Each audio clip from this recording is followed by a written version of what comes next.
So I'm curious on what you believe are the economic factors perhaps pushing this, because a lot of BRICS development with China and Russia, India leading the way, development is the big key question here. And I'm curious on your thoughts on how development and cooperation and maybe the pressures to do so and to re-engage in it factored into this ultimate result, which is being a bit underplayed, actually, I believe, in the Western media.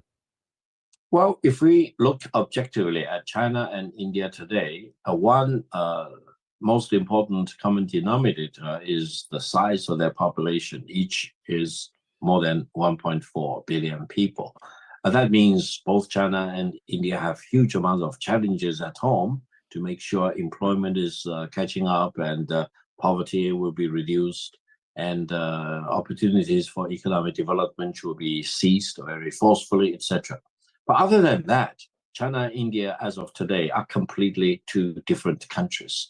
Now, in terms of the size of the economy, China's economy is about 5 times larger than India, whereas China has a complete whole range of industrial outputs, including everything that's being recognized by the United Nations, for example.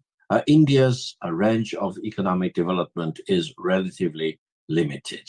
And whereas China is really pushing the edge of the envelope in terms of science and technology development and is really capturing the forefront of human endeavors in many areas, India, relatively speaking, is still lagging behind.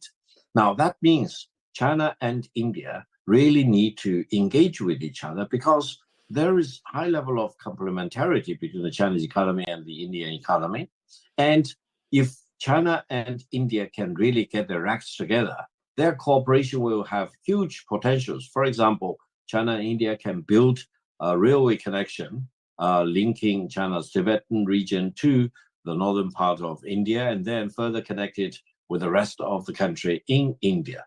China has built up huge capacities in generating power of all kinds, and China, generally speaking, does not suffer from power shortage, whereas in India, there is very frequent and regular shortage of power. That means China can help India to generate huge amount of power, especially along the Himalayas, because that's the region where hydropower potentials are huge.